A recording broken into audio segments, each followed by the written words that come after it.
Hello, everybody, and welcome to This Week in X presented by Crushing Comics. We're here today to talk about Wolverine, Black, White, and Blood #4. It was out on the 10th of March, 2021. This comes with a spoiler warning, even though this is an anthology book, so it's kind of hard to spoil. We're going to spoil all of it. And we're also going to talk about other things happening in the world of X-Men and in the world of Marvel. But most importantly, this is a slightly different format than our normal format because we address it only in a lightning round. This is not going to be a deep, deep discussion. This is going to be everybody gets one chance to say if you should read this or skip it and why they think so.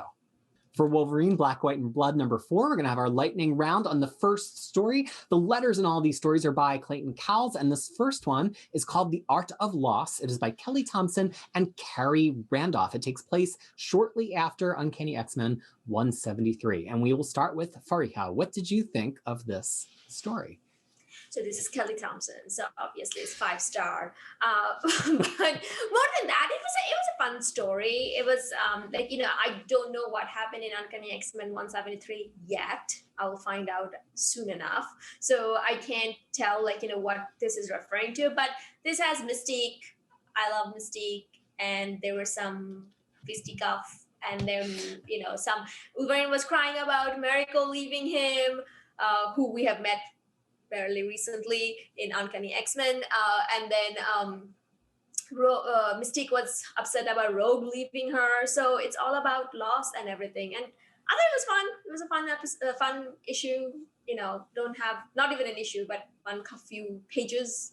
So yeah, I say this was a good one. Khary, what did you think? Okay, I thought this completely kicked ass. I've been kind of up and down on these stories, but if we're just talking strictly art and just an exercise in really, really cool art, I think Khary Randolph just blew this out of the water because I've liked him a lot. I liked him on the Mosaic book when they were kind of Marvel was lost in the woods with the Inhumans. But I kind of forget about him every once in a while. So I read this. I'm just like, this looks incredible. Now I don't know what this story was referring to, which is kind of like a theme where these stories are placed kind of like almost deleted scenes as part of other stories. But this just looked so cool. It just felt like this nice fight. I really this was such a great way to start off the book. This was probably my favorite of all the stories and all the books. It's not the deepest one, but I'm sure visual execution and just fun. I can't think one that's better.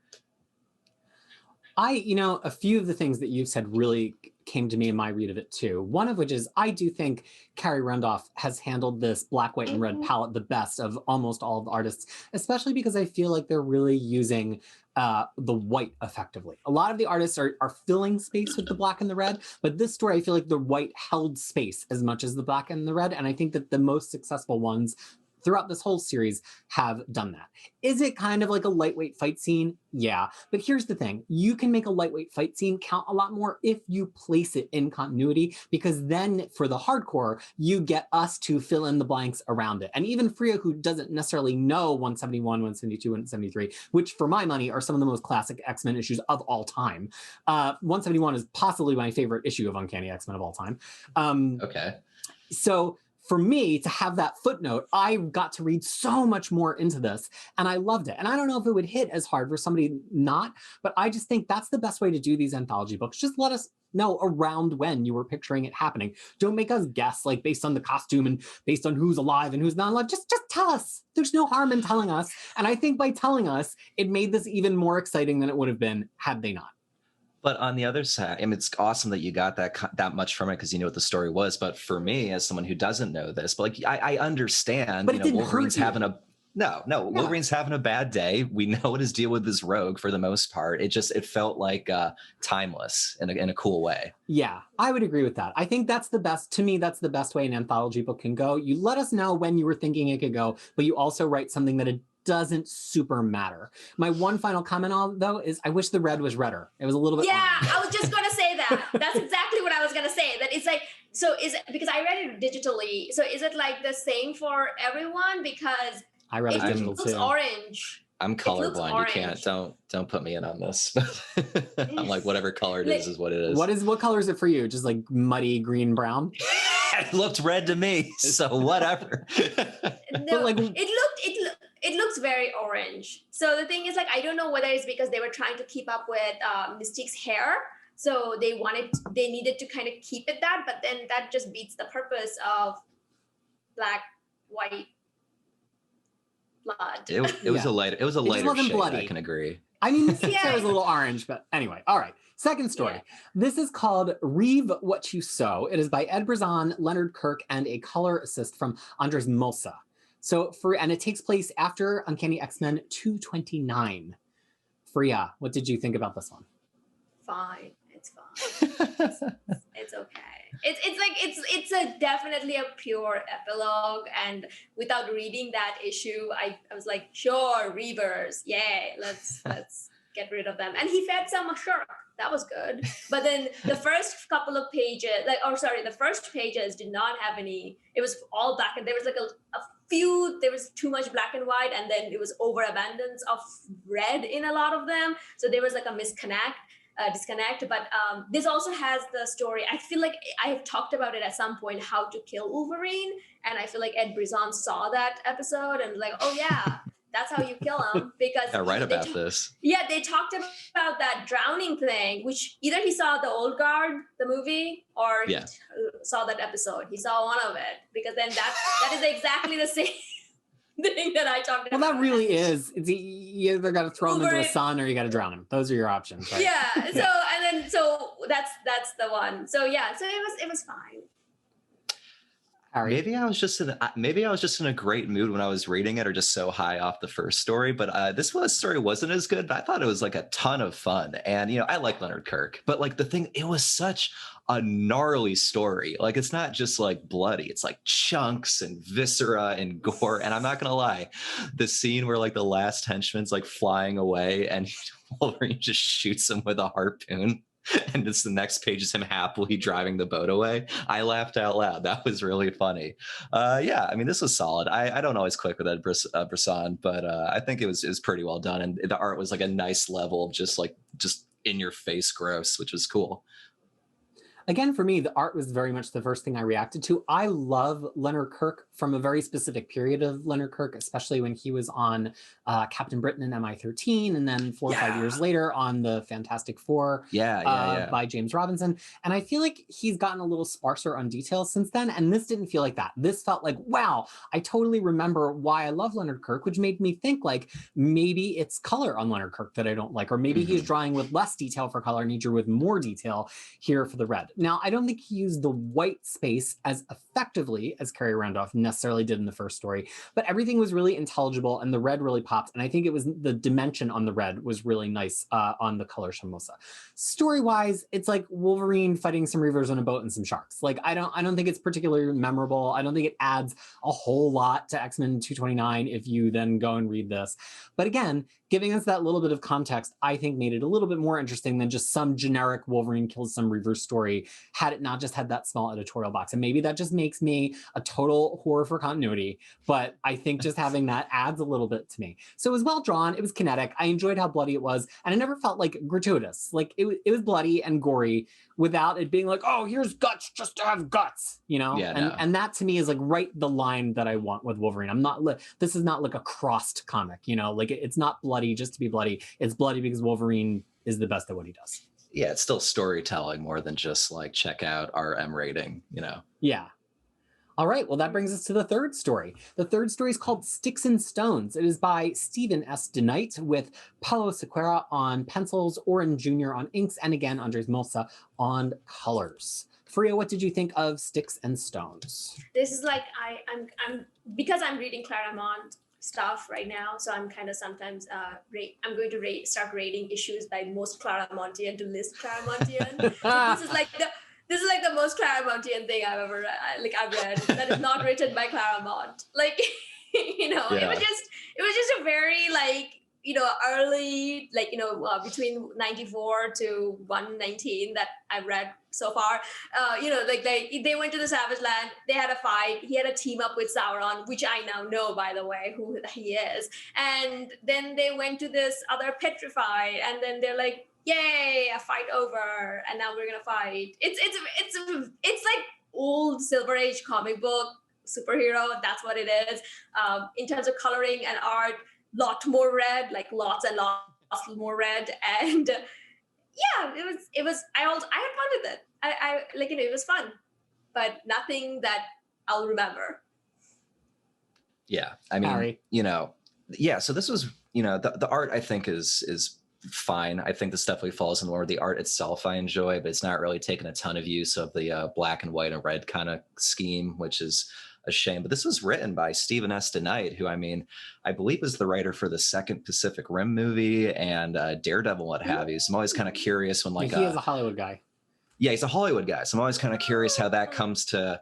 So I thought this was okay. I just I'm a mark for like just the hero and villain teaming up and Wolverine and Sauron just like making shitty comments to one another while they're fighting the other guy. Like it was fun. And this didn't like really come together, but as like a an exercise by a Hollywood guy, yeah, I thought it was relatively successful. I'd give it like a 3.5.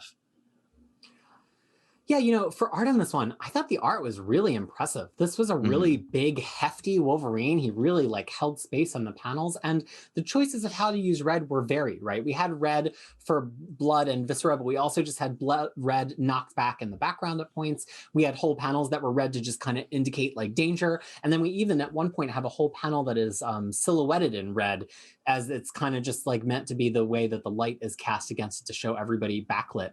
And I really like that. I think it was really effective and one of the most effective uses of red throughout a story I think that we've had in this whole anthology. Interesting. Story-wise, like, yeah. It nods to early Claremont. It doesn't have an editorial note, so we don't quite know when it could happen.